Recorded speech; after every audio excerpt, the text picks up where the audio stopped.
Just chase. Come on in, come on in. Yeah. Let's share it out. Yeah. I introduce you to Dr. Joe Griffin, a speaker, consultant, and author's intention is teaching. Their talk is to broaden their vision, the things they weren't taught when they brought up as children.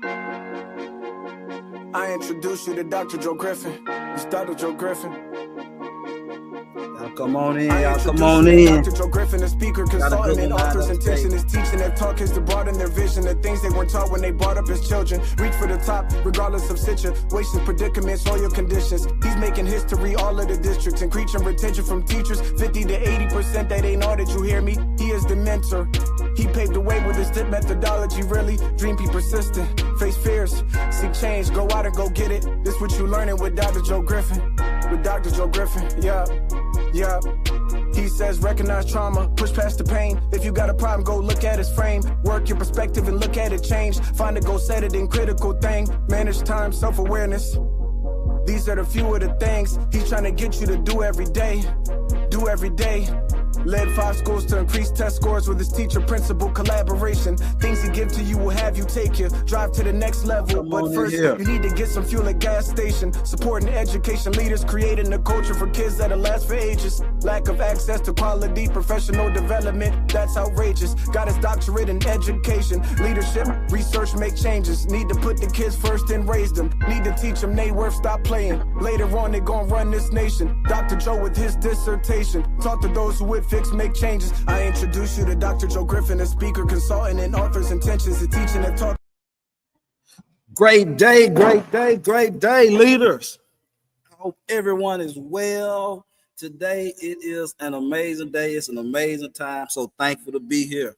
So definitely as you start to come into the live stream, type in where you're streaming in from. We definitely appreciate it. Welcome to the Empowerment Zone. We talk leadership dynamics, educational trends, and all of the educational things that we must talk about. So welcome you all. Thank you all for coming out today. Want to continue to recognize as well as shout out the various school districts who have received test scores. Those test scores, especially those test scores that were in the ranges that you want them to be in. But again, as I remind you weekly, because scores are coming in all around the nation every week right now.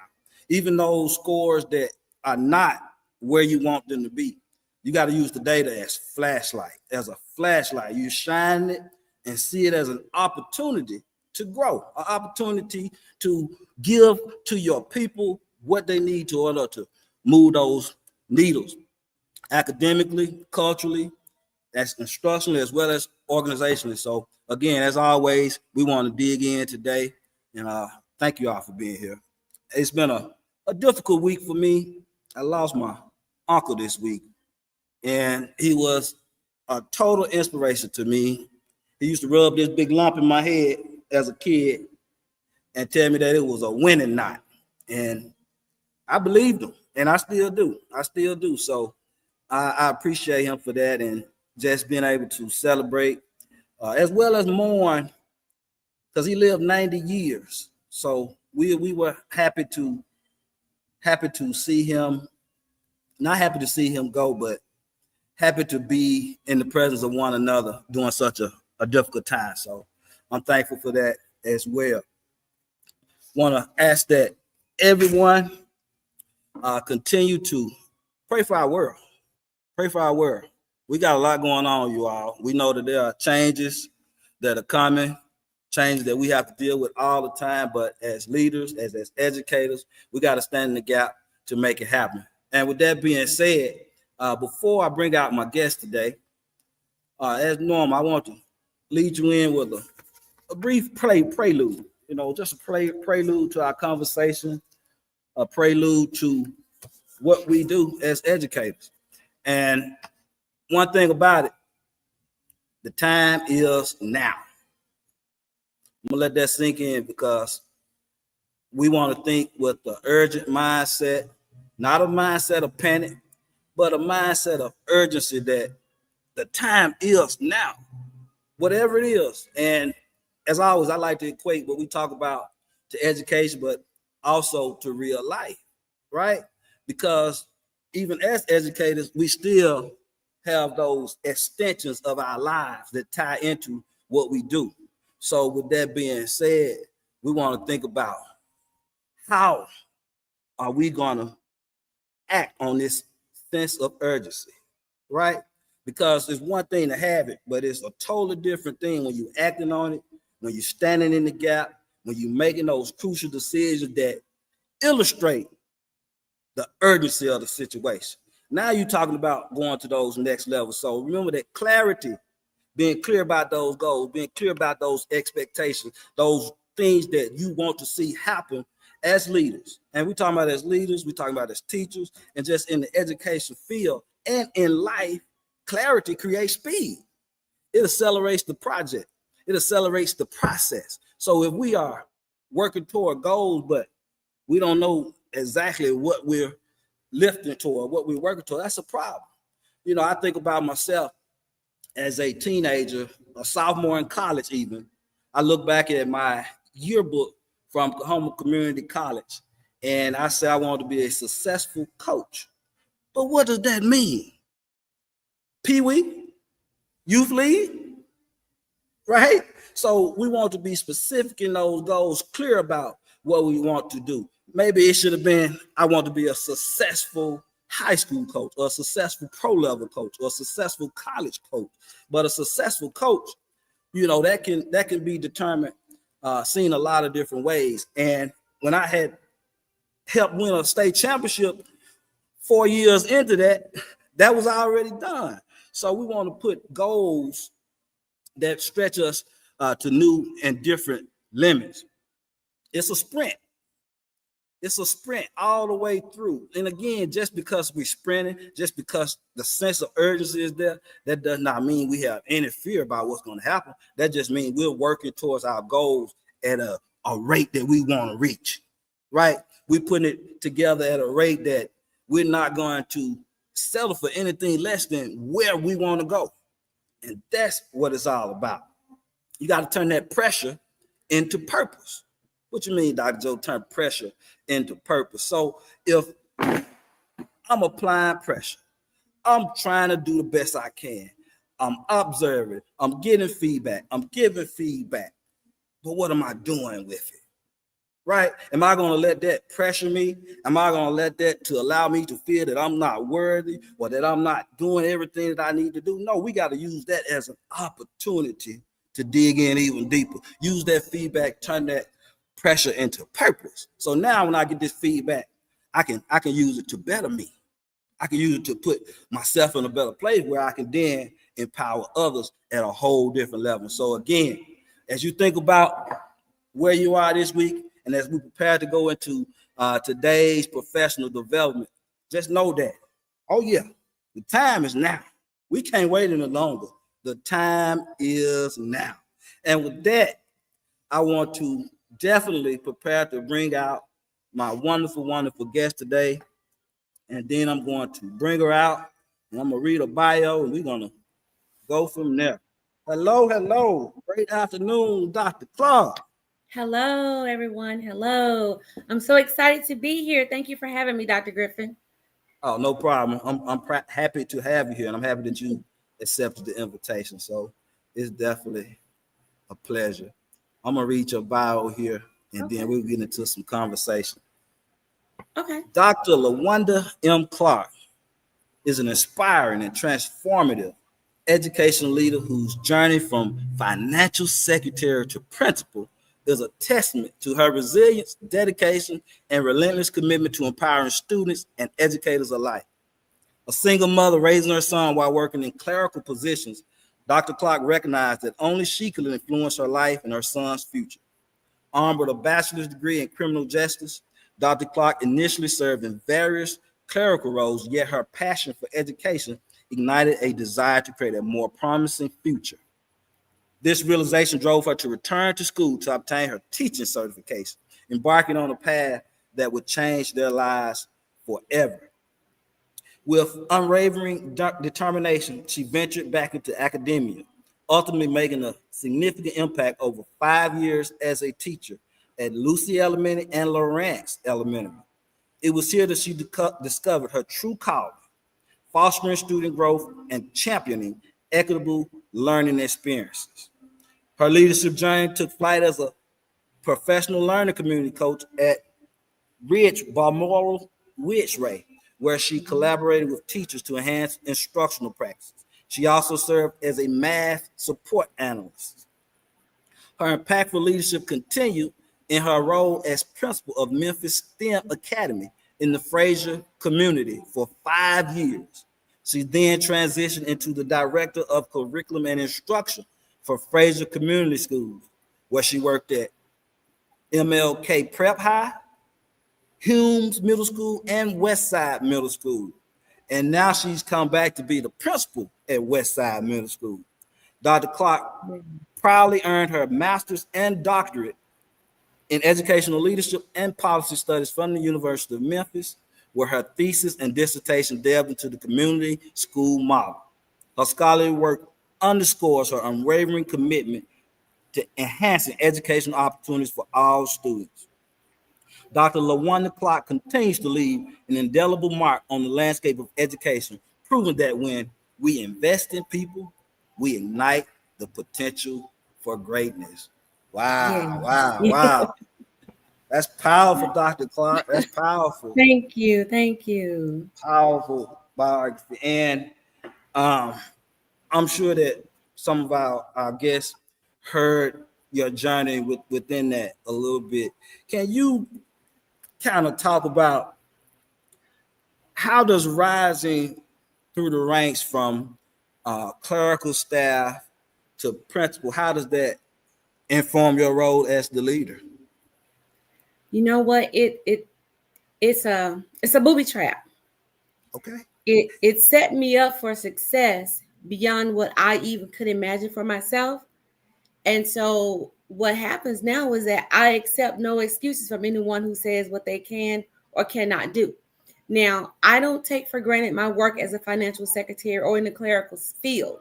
But, sometimes people say they're on the bottom end of the totem pole, but they are the most powerful and the most impactful people of your organization, right? And so when I look at that start to where I am now, and when I have people, parents, I mentor, so I have mentees who come in with challenges, and it's like, you can do anything you put your mind to, but you definitely got to have the right people in front of you. And so I started my bachelor's degree, my undergrad in education. And then I switched over to criminal justice, but someone looked at me and said, you need to be in a classroom. And I was like, nope, I don't want to do it. But that's when someone put that mirror in front of me and said, you need to be in a classroom. You can no longer sit behind this desk. And so that's when I enrolled in Crichton. And I went through the TEP program and was teaching my first year. And someone said, you need to be in leadership. And I said, no, I want my 22 kids at one time. That's all I want. And they said, no, you got to make a larger impact. The time is now. I'm paraphrasing now, but the time is now. We need you on a greater scale. So I was like, okay, still, was a little hesitant. Went to a banquet to support some of the scholars. And Dr. Larry McNeil, rest in peace, came over to me and said, you need to be in our doctorate program because we need you on a greater scale. And I was like, I'm not going to do it. I'm done with school. I just did my master's program with you. I'm done. 10 days before the deadline, he mailed me a packet. I didn't know it was coming. I completed the packet, got in, completed the program, got my admin license, and started moving towards leadership roles. And then from that moment, it was, now you need to lead a school. And again, it's someone pouring into me because I was pretty much comfortable with where I was. Wherever I landed, I was like, I'm cool, I'm good. I could pay bills, eat out a little bit. I could upsize my meals from McDonald's. I was good. But every time someone poured into me and said that was purpose. And, a lot of times I didn't receive that. I became frustrated. But then also I started to realize that I had to be that change that people saw in me, not the change that I wanted for the world, but I had to be able to look in that mirror and honestly say and be proud to say to myself that, God poured these amazing talents into me. So why do I shy back from allowing the world to see who I am, from having a greater impact on the world, from having a greater impact on my life as well? And so from that moment, I've been full steam ahead. Like, I'm kicking through doors. Like, if you tell me no, I'm going to turn it around and say it's on. So yeah, tell Dr. Clark no about anything. And I'm coming through that brick wall. Like, that's how hard I'm coming, because I realize that I've got to be the change that the world needs. And like you said, the time is now. And even like my title says, it's time to make people mad, move and do. And, you know, a lot of times when you get angry, you don't do anything until you get mad about something. You know, putting on those jeans, you mad because they too tight. So what do? You either go buy some new jeans or you work on maybe losing some weight, right? Right. You in this relationship, something's not working right. You get angry, you get mad, you decide you either going to figure out how to make it work or you go your separate ways. And in my world, I got to a point that I didn't feel pleased with myself by just being in the background. And so I decided to move and do. I became angry with myself and knew that I was supposed to be doing something different, not necessarily something better. I don't rate it that way, but something more impactful.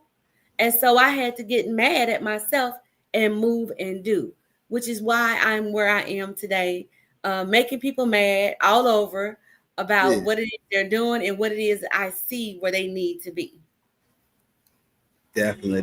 That is a powerful testimony, and definitely Dr. Sheikah Houston definitely agrees as well. Thank you for that comment, Dr. Houston. Wow, that's an amazing journey, and I appreciate you sharing that, because the time is now, and it sounds like you turned that pressure into purpose, and that's exactly what it's about, because you saw what there was a need, you knew you had the talent, you were in position to move yourself up, and you took advantage of it. You moved and did just like you said. So I can see that, and you're to be commended for that. Thank you for that testimony, Dr. Clark. Thank you.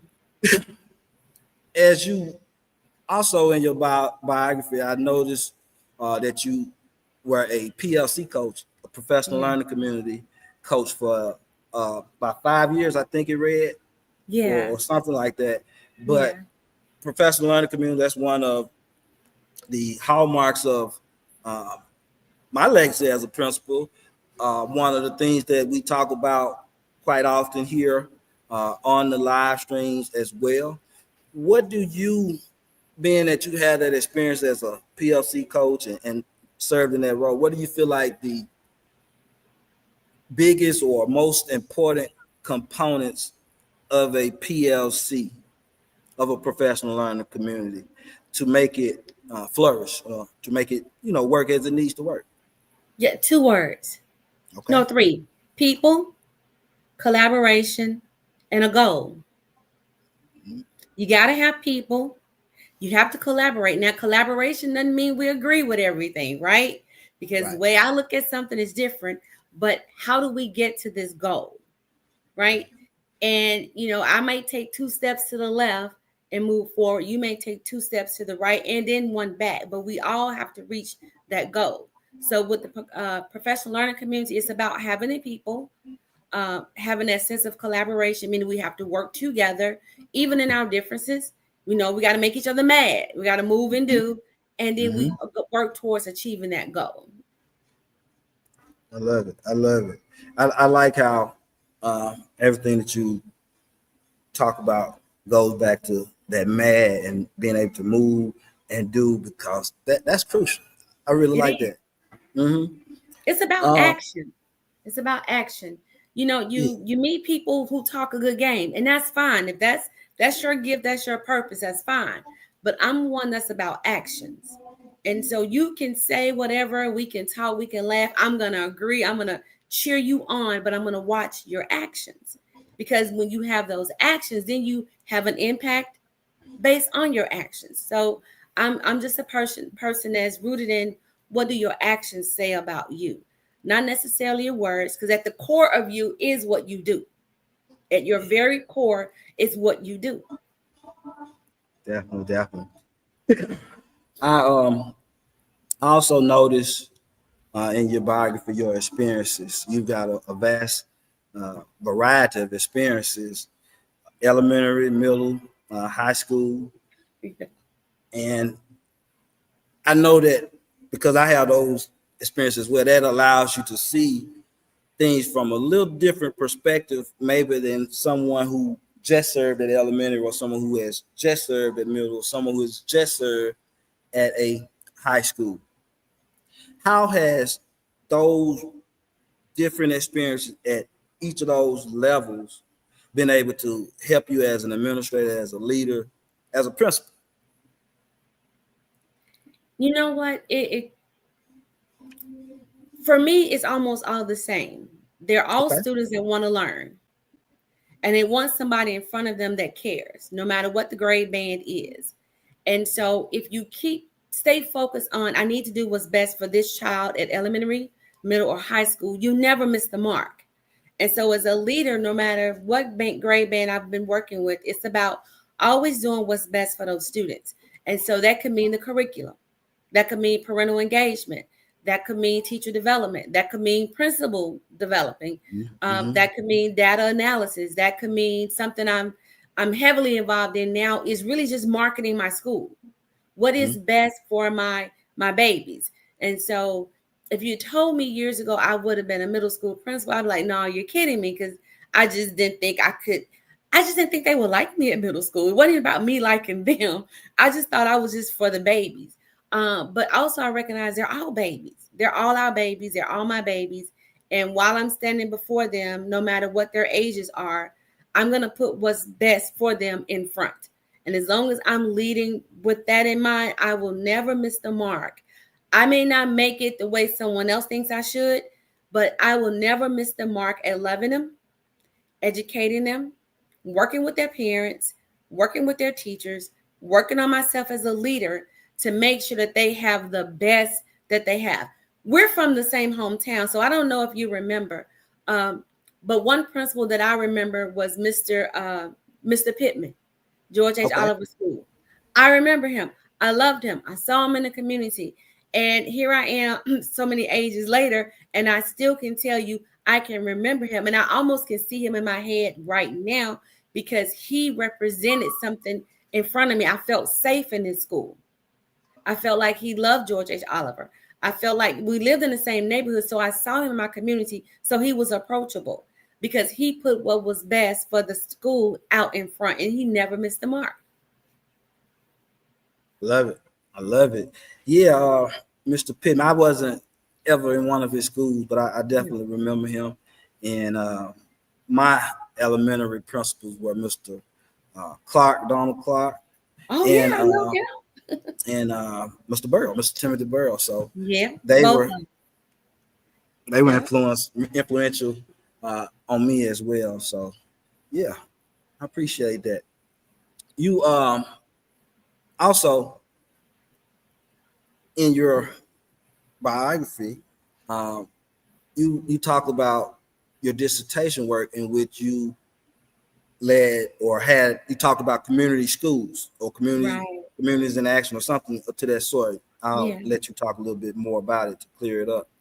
But what is that about, and how do you go about ensuring that your community is involved? And I want to touch back on that marketing piece that you talked about as well, because as educators, that where I found it for me anyway, that hadn't always been my strongest point. Even as a principal, that wasn't something I was very, very strong at. And now we have all this social media or what have you. But first off, about the community school piece, if you would. So the community school model, and I know you've heard of schools and people in the audience, you know, Griffin community schools, Clark community schools. What does it mean in essence to be a community school model? And so in my research, I worked to define, I didn't create the definition, but to define what a community school model is. And what a community school does is represent its community. And so like my school is in the Fraser community. And so what that means is I work with the Fraser community to make sure that my school serves as a hub for resources that's needed for my school. And so we have a clothes closet, we have a food pantry, We have a parent resource center. We work with the Fraser PTO. We work with a couple of the Fraser community centers. We are a hub. We are actually now working with the Westside alumni chapter. So we are truly Westside. We call it rocking the block. Like we are truly out there assessing what's needed in the community, and that need will change. So just say, for instance, Fraser is a food desert, right? And so we're stocking up our food pantry, we're feeding our families. And if we discover now that our parents don't have a need for food, we'll find out what else is there a need of. And so I've had parents to say, you know, we want to do resume writing, we want to do job finding programs. And so I'm going to work with the alumni to have a job find program and to work with parents about how to write resume. So in the community school model, you don't just service the child, you service the entire family. So when that child comes to school, if that child has not had breakfast, why has that child not eaten? Well, because mom's not working. And mom and dad can only afford maybe one meal a day, and breakfast is not that meal. So when that baby comes to school, I'm going to make sure he or she gets breakfast, because now I need to make sure they're ready to start their day. And then we move on, then we figure out how can we help mom and dad. It could be finding a job. We have a lot of connections. Let's go out and let's maybe even have a job fair, or let's send you to a job fair. Let's work on interview skills. What is it that you need? Oh, you need to go back to school to get a GED program. Okay, let's see where we can get this done. We have a family engagement specialist. We have a parent liaison at the school, someone who can help talk to our parents and help navigate them through that course. Because guess what? Now mom has a job. Dad has a job. Now the baby has 3 meals a day. Now they're not missing school. They're at school every day. Their attendance rate has improved. Their academia has improved. Their academics has improved. And I have been able to help the entire family while making Westside stronger as well. So the community school model basically really is a mirror of the school community. And that goes down to even what your staff looks like. Who do you have in your building that can relate and form those relationships? We have a partnership with community and schools. So we have counselors. We have a partnership with this group called I Am She, where they work with our ladies. We have Legends Institute, where they come in and mentor our men. We know and recognize that these are middle school. You know how trying middle school is, right? So we need a lot of support around them. We have a professional school counselor. We have a lot of support. We're building clubs around them to work with them socially and emotionally, as well as with their academics. We recognize that it's the whole child that we service and not just this, right? And so we put those things in place. We listen to our children. It's like Chick-fil-A service. They come and say, Dr. Clark, I had a student say, Dr. Clark, I want to sit. No, this is how she said it to me. She said, Dr. Clark, where's that math teacher at? And I said, well, okay, hold on. I'm going to interview one this week. And she says, well, can I sit in on the interview?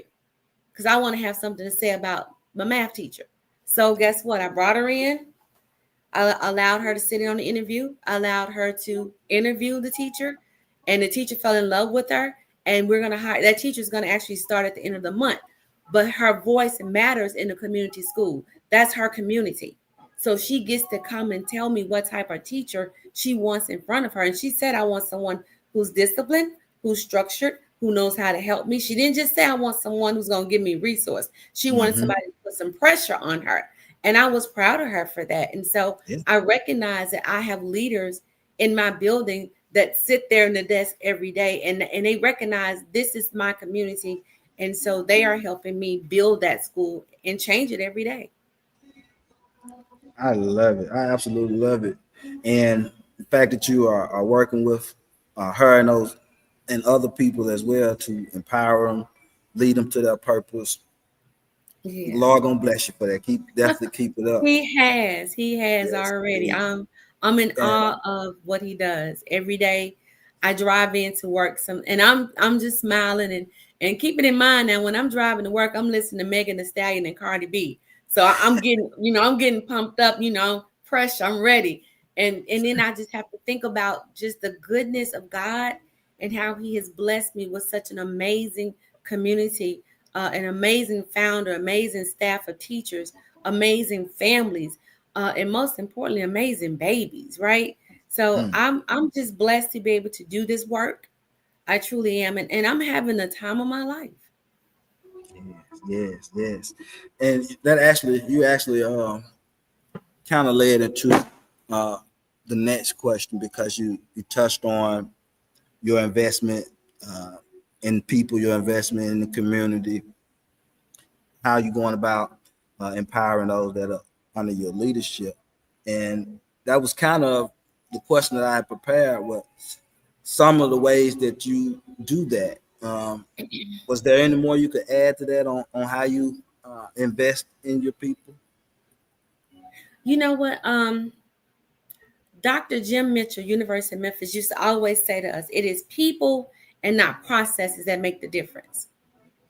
And so if I take care of the people and create processes that take care and support the people, they will help me achieve those goals that we have. They will work towards achieving those goals that we have. They will then eventually come to me and say, Dr. Clark, this is what I have in mind. And I had 2 teachers just last week in breakfast. Dr. Clark, we want to run a campaign, blah, blah, blah. I said, okay, what? Do it. It's your building. Do it. Where do I need to sign off? What is it you need to do? Because at this point, I'm serving as your advisor, because it is the people and not the processes that make the difference. And so when people feel valued, they feel supported, and they feel like you have their best interest in mind, they'll do whatever you ask them to do. And then they'll dream beyond your dreams, right?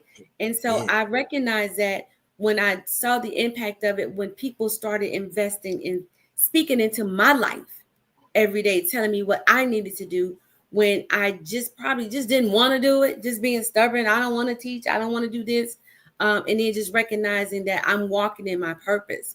And so being able to pour into people, even to say, and I've had to have this conversation, teaching might not be it for you right now, but let me help you get somewhere else. This is not for you. But what I do see you doing is ABC. And if you need me for anything, here, I'm a mentor. I'm a life coach. Call me. Let's talk about other things and other places you can be, because I believe everybody needs to be working in their purpose. That's how this thing works. So yeah, it is people and not processes. Powerful testimony. And I just love the whole dynamic that you speak of. As you know, we talk about collaboration every week. That's one of the center points.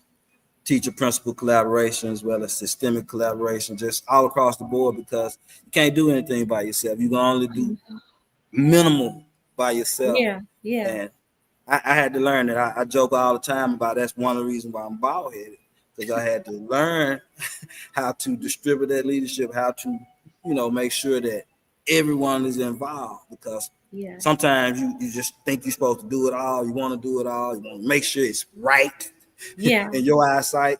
But I had to learn, look, it may not be exactly how I would have done it, but if it serves the purpose and we're still moving in the same direction that we're trying to go, we got to make it happen.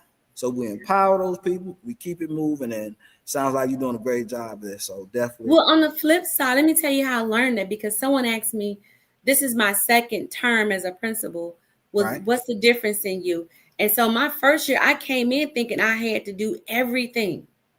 And I had a teacher I mentor her, and she's a good friend of mine, who pulled me to the side and she said, you're principaling too much. And I was like, what do you mean? She was like, you're doing everything and you have us and we can do this and we can do schedules and I was like, okay. So I had to trust them, but then they had to trust me. And so within that first 5 years, I learned it. So this year, that's my mindset. I'm looking through my building, I'm finding my leaders, and I'm distributing that leadership. Now, I'm not responsible for everything, but I am accountable for everything in that building. And so I think that's where principals live, because we feel like we just have to have our hands on everything. Yeah. But if we work together, create this shared vision, this shared goal, and they come up with their action plan, and I just advise them, because sometimes I can see gaps that they cannot see. So that means then I'm pouring into them, I'm investing in them, and they make it happen. And at the end, they make me look good. Because at the end it's going to say the principal, but I always say me, but I also give credit to the staff that's doing it, because they're doing that legwork. I'm there supporting them, but I'm also doing what a lot of them one lady told me, I've never had a principal to listen to me. Well, I'm going to listen to you. Because if I'm listening to you and I'm giving you everything you need, you're going to give me everything I need. And you're definitely going to give those kids everything that they need. So whatever it takes for my teachers to feel that they're being invested in and that they matter in that building, that's what I give them. Definitely want them to be able to feel like they can approach you. And if you're not listening and they feel like that, they're not going to continue to approach you. So definitely appreciate that out of you as the leader. One of the things also that I want to definitely mention is the fact that, hold on now, is the fact that you are also an author. You have written some book or a workbook, and one workbook, and I, of course, I have it. I didn't see it in your biography, and I just wondered why it wasn't in there. But anyway, I wanted to definitely just mention it because it is a good book. I actually have gone through it a little bit. I started writing in it some. I've got to continue it, but activate your visions with TA. Yeah. TA Tada. That's it. That's it. Tada actions. You want to speak a little bit about that? So I do have a problem with just talking about myself and my work, right? Okay. I do. So I'm sorry. I thought about that. So maybe I should put my book on the shelf back here. And I was like, no, I'm not going to do it. But again, I'm a person about actions, right? So what is it that you do? And so I was talking to somebody and we were like, you know what? People act like it's magic, right? Like things just pop out like, ta-da, here it is. And I was like, oh, ta-da actions, right? You said, you know, you have a target. You affirm it, you develop it, you abolish it. Like that's where your magic comes in because it comes in doing the work, you know. So you set this target that you want. And I'm always talking about fitness, and not that I'm the most fit person, but I always have a fit goal in my head. I'm falling short on the actions, but I'll have a target, right? And I'll affirm, okay, here's my target. I want to lose 10 pounds in about 8 weeks, right? And I'm going to affirm it, stand in the mirror. You can do this, you know. And then I'm going to develop it because I'm going to start watching what I eat. I'm going to start reading about nutrition. And then I'm going to abolish some of those things, which means, now I got to stop doing some things like that late night snacking that I do. Or instead of eating, you know, a healthy breakfast, you know, I go get one of those white iced honey buns. And if anybody knows me, they know I like chicken wings. And they know I love a cold Dr. Pepper, right? So it's like I had to start abolishing some of those things. So it's like that's where the magic happens is in the work. And so I have been asked a couple of times by a couple people to do it. You need to write a book. When are you going to write a book?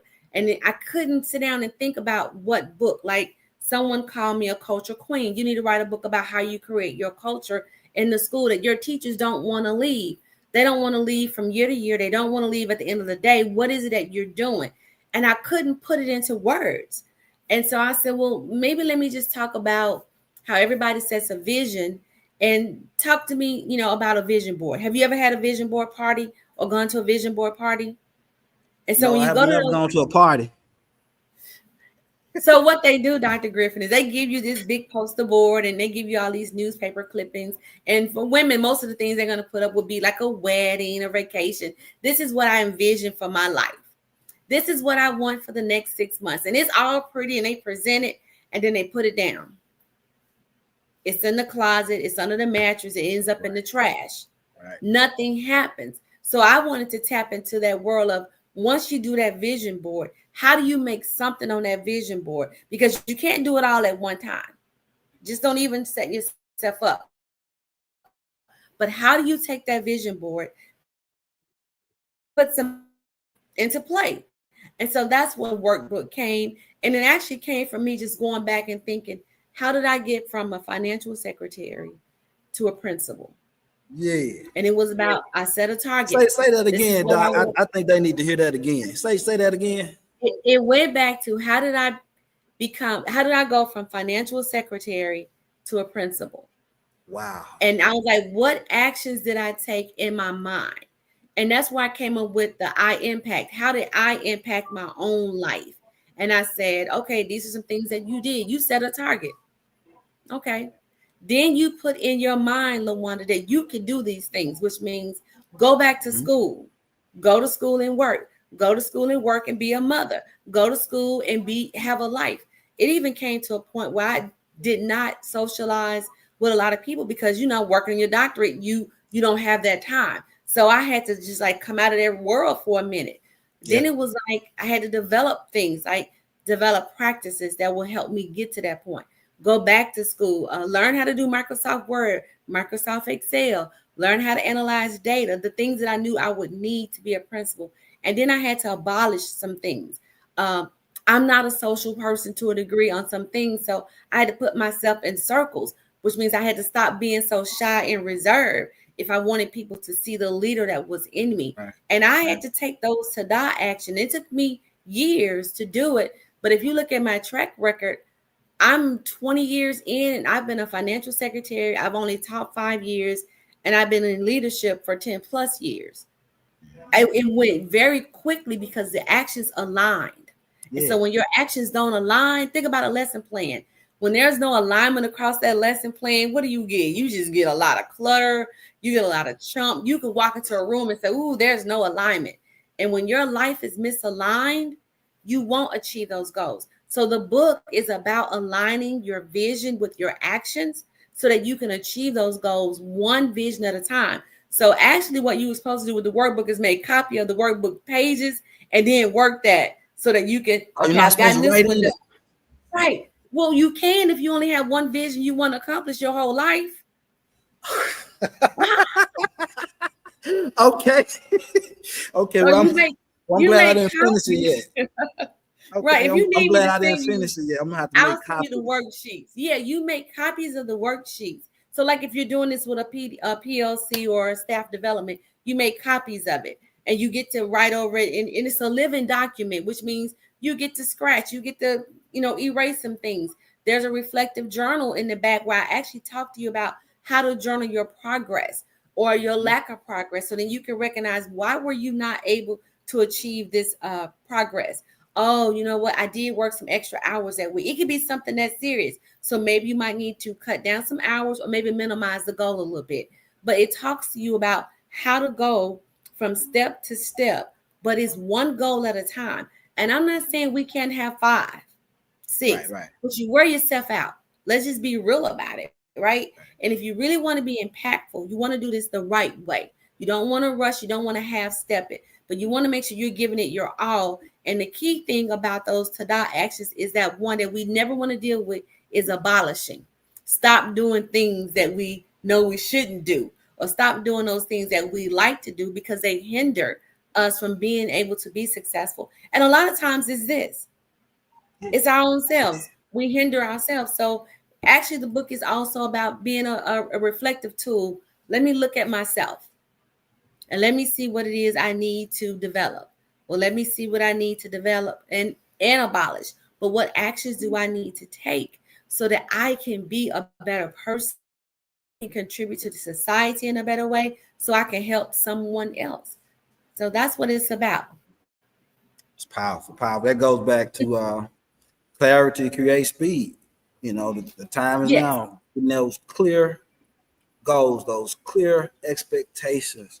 Clarity speeds up the process. Allows you to weed out some of that lip flame, as they say. Yeah. So powerful. So Doc, I've got a second section of the PD that I've been doing. You'll be the third time. It's called the Big 11. It's 11 rapid fire questions, and 11. That's my jersey number in high school and college. So I just cut it off at 11. But it's a powerful opportunity, and I think the viewers are getting a lot from it. And of course, it's going to ask you to reflect just a little bit. So we're going to do the I'm Big nervous. 11. I'm nervous. All right. No need to be nervous. No need to be nervous. You got this. I'm not nervous about your questions. I'm nervous about my responses. You got it. You got this, Doc. Let All me right, sit back for this. Okay. all right. And you all please like, comment, subscribe, share out. As you know, that helps with the algorithm. We are on a mission to help as many people as we possibly can to empower educators. And that's why we keep showing up, because just like Doc was just saying, she didn't want to show a book. But I had to understand that as an educator, that's how we train. We don't want to show everything, but at the same time, now I think about somebody's gonna get this. Mm-hmm. Such and such might not like it. He or she may not like it. They might not even pay attention to it, but somebody needs this, and that's why we keep doing what we're doing. So, Yeah. Somebody needs it, Doc. Yeah, you're right. You're right. All right. So, and this supposed to be a one word or phrase answer. What motivates you? The future. Why? I have a grandson. He's 7. And Why? I want the world to be a better place for him. All It right. has to be better for him. All right. What dream are you chasing? To maintain peace of mind for myself. All right. How are you initiating and investing in yourself? Self-love and care. What demands? No. How do you push past pain? Push. I keep going. Keep going. Okay. All right. What demands you to persist with purpose? People. Okay. What's your biggest concern for educators? That we continue to miss the mark with helping educators and with helping students. What instructional practice lights your fire? I love reflective practice. Okay. I love putting a camera in a room, recording a teacher, coming in, asking them how did they think they did, whether it was good or bad, and then we put that video in front, and then we look at it and we break that video down. And so those aha moments, oh my goodness. So I don't put the videos in front of you to say this is what you didn't do. It's like I'm like Oprah looking for those aha moments where you like, you're right, I do that. I never thought about the fact that I stand to the left of the room and I only call on these 5 kids. Watching a teacher have aha moments and then change their actions, I love it. That's powerful. That's powerful. How do you want students and teachers to feel? Loved. What's your mantra or affirmation for the year? Commit to excellence. All right, commit to excellence. All right. That's the big 11. That's the big 11. It wasn't too bad. Nah, I love it. Wasn't too bad at all. I really appreciate you, Doc. Again, this Thank is her you. Tada Actions, Activate Your Visions with Tada Actions Workbook and Reflection Journal. Dr. LaWanda Clark, Certified Master Life Coach. Definitely pick that up if you will. Would you do you have any closing takeaways or any type of advice or tips that you would like to leave those who have joined us today? You know, just be true to the work. Recognize that it is hard, but it's of the heart. Find joy in it. I have fun every day at work. You know, this has been a different year, one of my best years as a school leader. From the moment I hit that door, I'm smiling. I tell my kids, I say, I'm going to tell you like my pastor says, I love you. There's nothing you can do about it. You know, even when I'm fussing at them, I love you. There's nothing you can do about it. We've had some amazing, it's about 25 days of school. We've gone to a baseball game together. We went skating. the other day. And so to watch me in the hallways trying to skate and get them amped about coming to school, I'm at a 92% attendance rate. My kids are coming to school. They're enjoying coming to school. So you got to make it a place where you enjoy it and have fun, because when they see that their leader is having fun and enjoying the work, it makes it easier. It relieves the stress on the teachers, but it also relieves the stress on the students. So it's like, oh, my principal, she smiles. Oh, my principal, she comes down the hallway. She's nice, but she'll get on you, though. She don't play that. She's going to say something, but then she'll tell you that she loves you. So in this role, there's a lot of stress anyway, dealing with the politics, dealing with data, dealing with just academics, period. But at the end of the day, the bottom of the line, we're dealing with people. Never forget that we're dealing with people. And we have to put what's best for each other in front.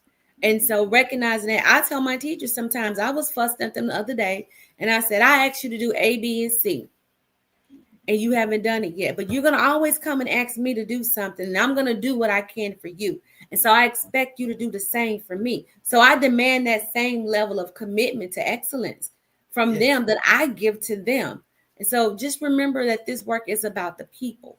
And once we take care of the people, they'll take care of everything else. The world will be in a better place. Education will be in a better place. Families will be in a better place. Marriages will be in a better place. We just got to remember it is people and not processes that make the difference.